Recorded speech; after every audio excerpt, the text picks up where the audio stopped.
The Assignation. Ill-fated and mysterious man, bewildered in the brilliancy of thine own imagination, and fallen in the flames of thine own youth. Again in fancy I behold thee. Once more thy form hath risen before me. Not as thou art in the cold valley and shadow, but as thou shouldst be, squandering away a life of magnificent meditation in that city of dim visions, thine own Venice, which is a star-beloved Elysium of the sea, and the wide windows of whose Palladian palaces look down with a deep and bitter meaning upon the secrets of her silent waters. Yes, I repeat it, as thou shouldst be. There are surely other worlds than this, other thoughts than the thoughts of the multitude, other speculations than the speculations of the sophist. Who then shall call thy conduct into question? Who blame thee for thy visionary hours, or denounce those occupations as a wasting away of life, which were but the overflowings of thine everlasting energies? It was at Venice, beneath the covered archway there called the Pont di Sospiri, that I met for the third or fourth time the person of whom I speak. It is with a confused recollection that I bring to mind the circumstances of that meeting. Yet I remember, how should I forget, the deep midnight, the bridge of sighs, the beauty of woman, and the genius of romance that stalked up and down the narrow canal. It was a night of unusual gloom. The great clock of the piazza had sounded the 5th hour of the Italian evening. The square of the Campanile lay silent and deserted, and the lights in the old ducal palace were dying fast away. I was returning home from the Piazzetta by way of the Grand Canal, but as my gondola arrived opposite the mouth of the Canal San Marco, a female voice from its recesses broke suddenly upon the night, in one wild, hysterical, and long-continued shriek.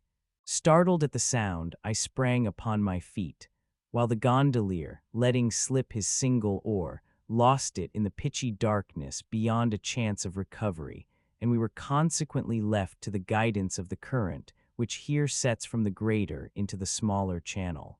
Like some huge and sable-feathered condor, we were slowly drifting down towards the Bridge of Sighs, when 1,000 flambeaux flashing from the windows and down the staircases of the ducal palace turned all at once that deep gloom into a livid and preternatural day. A child, slipping from the arms of its own mother, had fallen from an upper window of the lofty structure into the deep and dim canal. The quiet waters had closed placidly over their victim, and although my own gondola was the only one in sight, many a stout swimmer, already in the stream, was seeking in vain upon the surface the treasure which was to be found, alas, only within the abyss. Upon the broad, black marble flagstones at the entrance of the palace, and a few steps above the water, stood a figure which none who then saw can have ever since forgotten.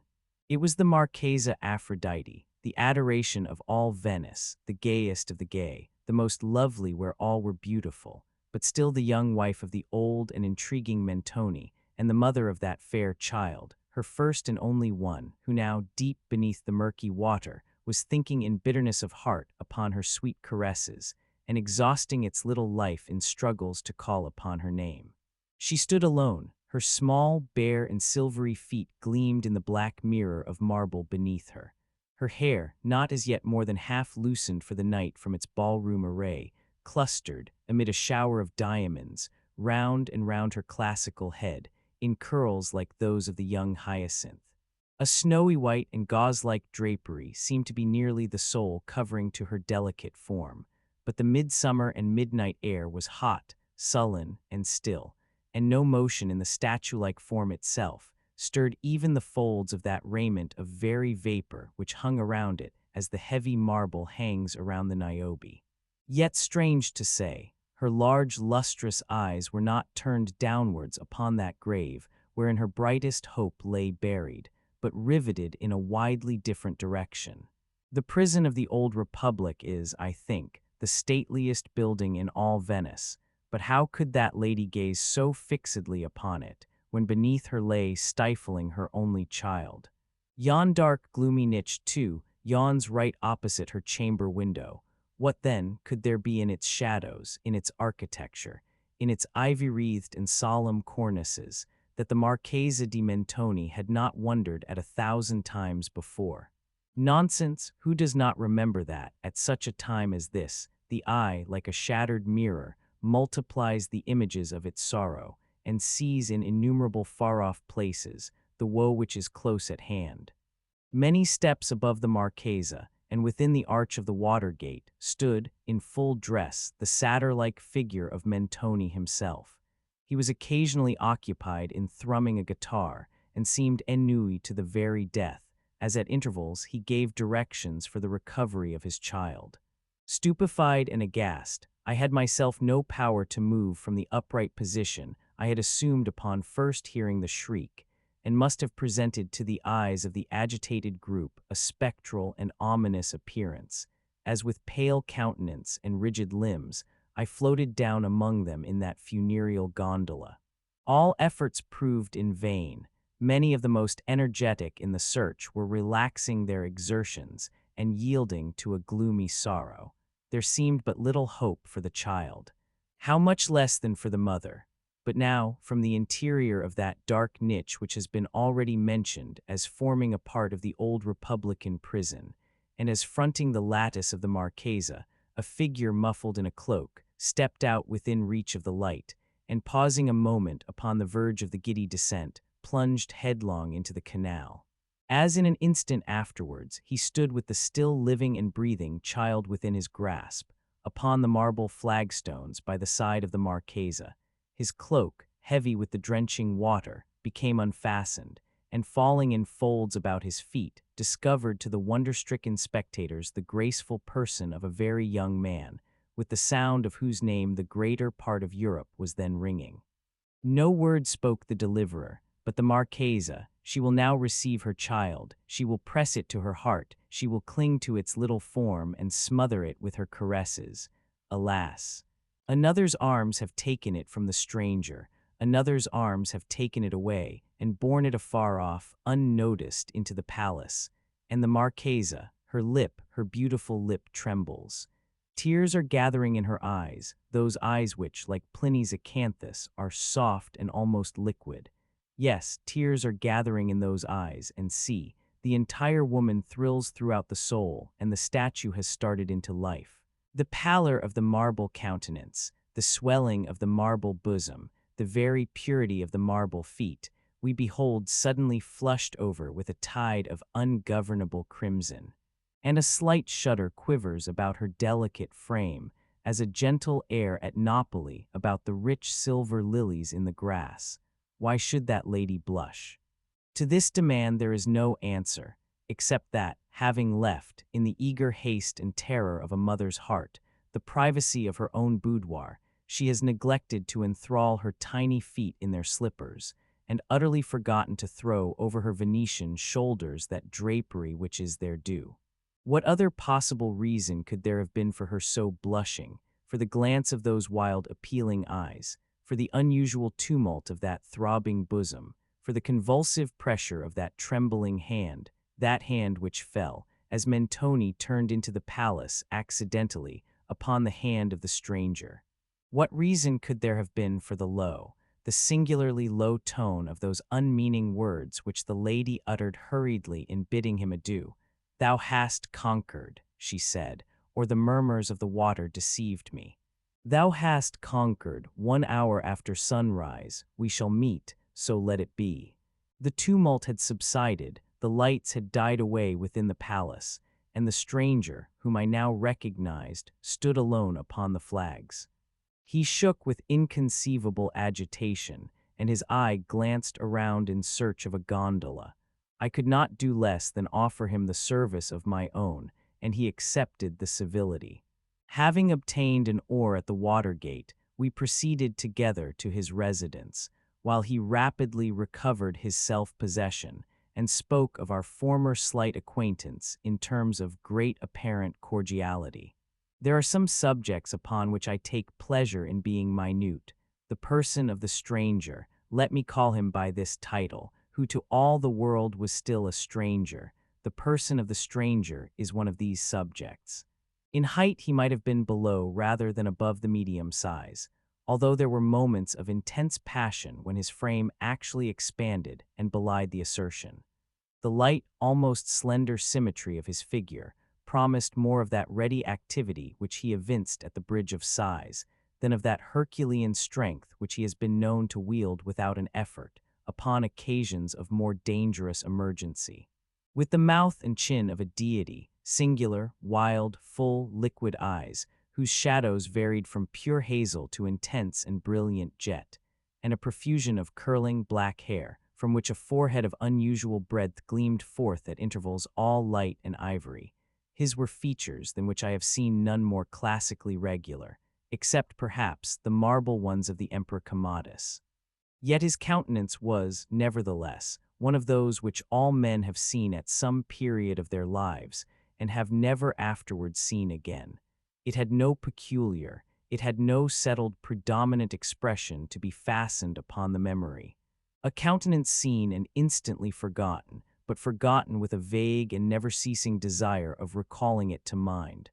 Not that the spirit of each rapid passion failed at any time to throw its own distinct image upon the mirror of that face, but that the mirror, mirror-like, retained no vestige of the passion when the passion had departed.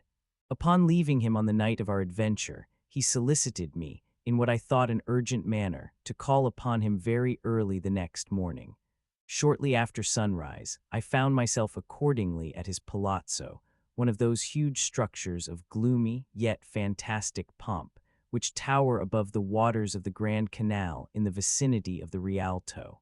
I was shown up a broad, winding staircase of mosaics, into an apartment whose unparalleled splendor burst through the opening door with an actual glare, making me blind and dizzy with luxuriousness. I knew my acquaintance to be wealthy. Report had spoken of his possessions in terms which I had even ventured to call terms of ridiculous exaggeration. But as I gazed about me, I could not bring myself to believe that the wealth of any subject in Europe could have supplied the princely magnificence which burned and blazed around. Although, as I say, the sun had arisen, yet the room was still brilliantly lighted up. I judge from this circumstance, as well as from an air of exhaustion in the countenance of my friend, that he had not retired to bed during the whole of the preceding night. In the architecture and embellishments of the chamber, the evident design had been to dazzle and astound. Little attention had been paid to the decora of what is technically called keeping, or to the proprieties of nationality. The eye wandered from object to object, and rested upon none, neither the grotesques of the Greek painters, nor the sculptures of the best Italian days, nor the huge carvings of untutored Egypt. Rich draperies in every part of the room trembled to the vibration of low, melancholy music, whose origin was not to be discovered. The senses were oppressed by mingled and conflicting perfumes, reeking up from strange convolute censers, together with multitudinous flaring and flickering tongues of emerald and violet fire. The rays of the newly risen sun poured in upon the whole, through windows, formed each of a single pane of crimson-tinted glass. Glancing to and fro, in 1,000 reflections, from curtains which rolled from their cornices like cataracts of molten silver, the beams of natural glory mingled at length fitfully with the artificial light, and lay weltering in subdued masses upon a carpet of rich, liquid-looking cloth of chilly gold. "Ha ha ha ha ha ha," laughed the proprietor, motioning me to a seat as I entered the room and throwing himself back at full length upon an ottoman. "I see," said he, perceiving that I could not immediately reconcile myself to the bienseance of so singular a welcome. "I see you are astonished at my apartment, at my statues, my pictures, my originality of conception in architecture and upholstery. Absolutely drunk, with my magnificence. But pardon me, my dear sir," here his tone of voice dropped to the very spirit of cordiality, "pardon me for my uncharitable laughter. You appeared so utterly astonished. Besides, some things are so completely ludicrous that a man must laugh or die. To die laughing must be the most glorious of all glorious deaths. Sir Thomas More, a very fine man was Sir Thomas More. Sir Thomas More died laughing, you remember." Also in the absurdities of Ravisius Textor, there is a long list of characters who came to the same magnificent end. Do you know, however, continued he musingly, that at Sparta, which is now Palyakori, at Sparta, I say, to the west of the citadel, among a chaos of scarcely visible ruins, is a kind of socle, upon which are still legible the letters lambda alpha xi mu. They are undoubtedly part of gamma epsilon lambda alpha xi mu alpha. Now, at Sparta were 1,000 temples and shrines to 1,000 different divinities. How exceedingly strange that the altar of laughter should have survived all the others. But in the present instance, he resumed, with a singular alteration of voice and manner, I have no right to be merry at your expense. You might well have been amazed. Europe cannot produce anything so fine as this, my little regal cabinet. My other apartments are by no means of the same order, mere ultras of fashionable insipidity. This is better than fashion, is it not? Yet this has but to be seen to become the rage, that is, with those who could afford it at the cost of their entire patrimony. I have guarded, however, against any such profanation. With one exception, you are the only human being besides myself and my valet who has been admitted within the mysteries of these imperial precincts. Since they have been bedizened, as you see, I bowed in acknowledgment for the overpowering sense of splendor and perfume, and music, together with the unexpected eccentricity of his address and manner, prevented me from expressing, in words, my appreciation of what I might have construed into a compliment.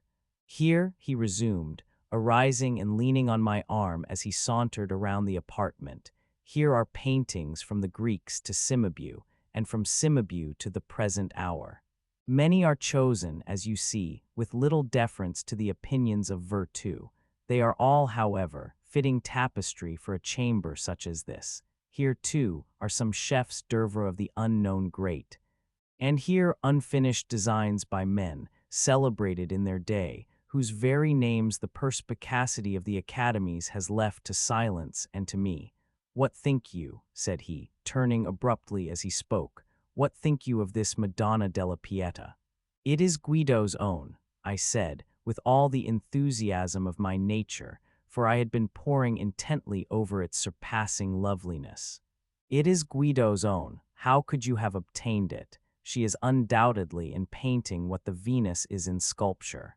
Ha, said he thoughtfully, the Venus, the beautiful Venus, the Venus of the Medici, she of the diminutive head and the gilded hair.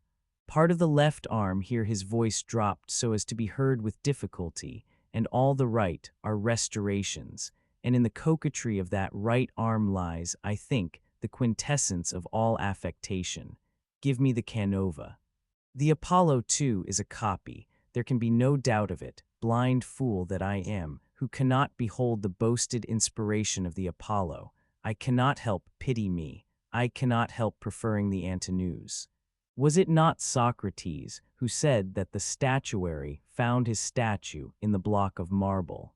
Then Michelangelo was by no means original in his couplet. Non ha elitimo artista alcun conceto, chi un marmo solo in si non circunscriva. It has been, or should be remarked, that, in the manner of the true gentleman, we are always aware of a difference from the bearing of the vulgar, without being at once precisely able to determine in what such difference consists. Allowing the remark to have applied in its full force to the outward demeanor of my acquaintance, I felt it, on that eventful morning, still more fully applicable to his moral temperament and character. Nor can I better define that peculiarity of spirit which seemed to place him so essentially apart from all other human beings, than by calling it a habit of intense and continual thought, pervading even his most trivial actions, intruding upon his moments of dalliance, and interweaving itself with his very flashes of merriment, like adders which writhe from out the eyes of the grinning masks in the cornices around the temples of Persepolis. I could not help, however, repeatedly observing, through the mingled tone of levity and solemnity with which he rapidly descanted upon matters of little importance, a certain air of trepidation, a degree of nervous unction in action and in speech, an unquiet excitability of manner which appeared to me at all times unaccountable, and upon some occasions even filled me with alarm. Frequently, too, pausing in the middle of a sentence whose commencement he had apparently forgotten, he seemed to be listening in the deepest attention, as if either in momentary expectation of a visitor, or to sounds which must have had existence in his imagination alone. It was during one of these reveries or pauses of apparent abstraction that, in turning over a page of the poet and scholar Politian's beautiful tragedy, the Orphy, the first native Italian tragedy, which lay near me upon an ottoman, I discovered a passage underlined in pencil. It was a passage towards the end of the third act, a passage of the most heart-stirring excitement, a passage which, although tainted with impurity, no man shall read without a thrill of novel emotion, no woman without a sigh. The whole page was blotted with fresh tears, and upon the opposite interleaf were the following English lines, written in a hand so very different from the peculiar characters of my acquaintance, that I had some difficulty in recognizing it as his own. Thou wast that all to me, love, for which my soul did pine.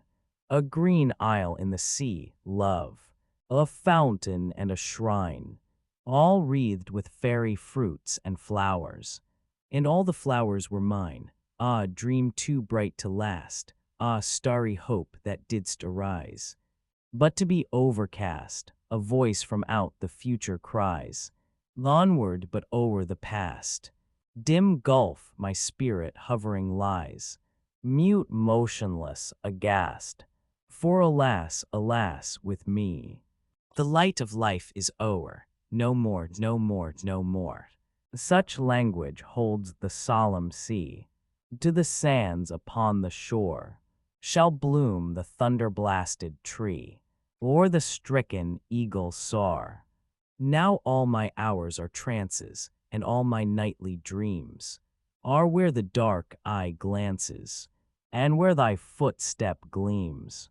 In what ethereal dances, by what Italian streams, alas, for that accursed time, they bore thee o'er the billow, from love to titled age and crime, and an unholy pillow, from me and from our misty clime, where weeps the silver willow.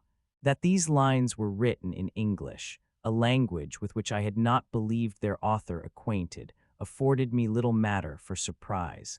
I was too well aware of the extent of his acquirements, and of the singular pleasure he took in concealing them from observation, to be astonished at any similar discovery. But the place of date, I must confess, occasioned me no little amazement. It had been originally written London, and afterwards carefully overscored, not, however, so effectually as to conceal the word from a scrutinizing eye.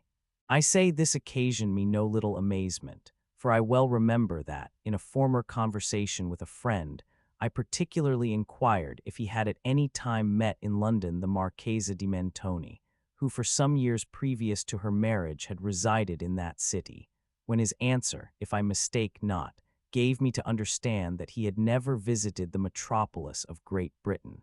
I might as well here mention that I have more than once heard, without, of course, giving credit to a report involving so many improbabilities, that the person of whom I speak was not only by birth, but in education an Englishman.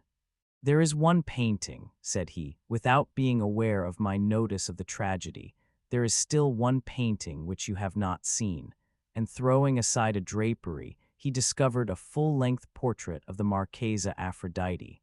Human art could have done no more in the delineation of her superhuman beauty.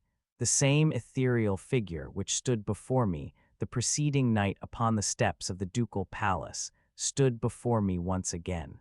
But in the expression of the countenance, which was beaming all over with smiles, there still lurked incomprehensible anomaly, that fitful stain of melancholy which will ever be found inseparable from the perfection of the beautiful.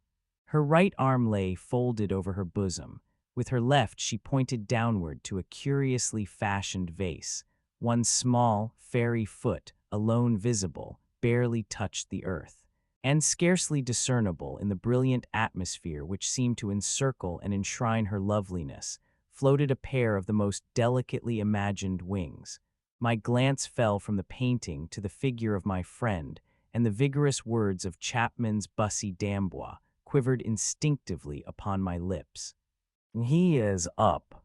There like a Roman statue he will stand, till death hath made him marble.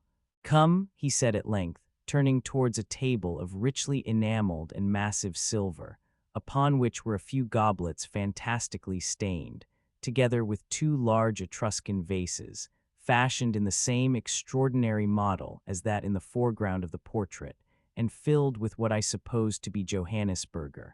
Come, he said abruptly, let us drink. It is early, but let us drink. It is indeed early, he continued musingly, as a cherub with a heavy golden hammer made the apartment ring with the first hour after sunrise. It is indeed early, but what matters it? Let us drink. Let us pour out an offering to yon solemn sun which these gaudy lamps and censers are so eager to subdue. And having made me pledge him in a bumper, he swallowed in rapid succession several goblets of the wine. To dream, he continued, resuming the tone of his desultory conversation, as he held up to the rich light of a censer one of the magnificent vases. To dream has been the business of my life.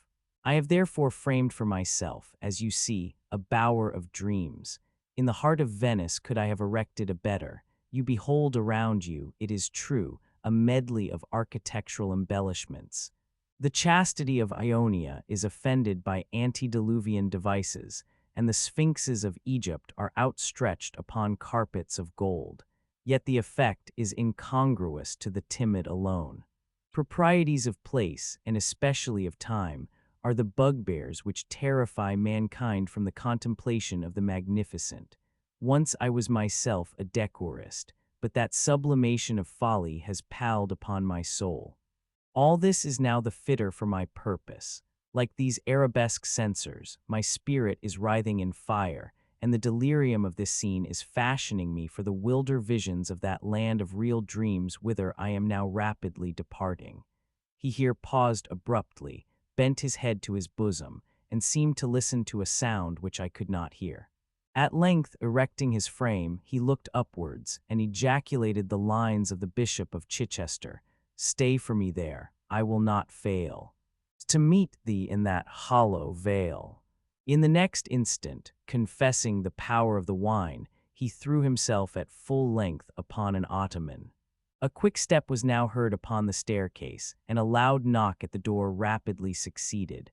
I was hastening to anticipate a second disturbance, when a page of Mentoni's household burst into the room and faltered out, in a voice choking with emotion, the incoherent words, my mistress, poisoned, poisoned. Oh, beautiful Aphrodite. Bewildered, I flew to the ottoman and endeavored to arouse the sleeper to a sense of the startling intelligence. But his limbs were rigid, his lips were livid, his lately beaming eyes were riveted in death. I staggered back towards the table. My hand fell upon a cracked and blackened goblet, and a consciousness of the entire and terrible truth flashed suddenly over my soul.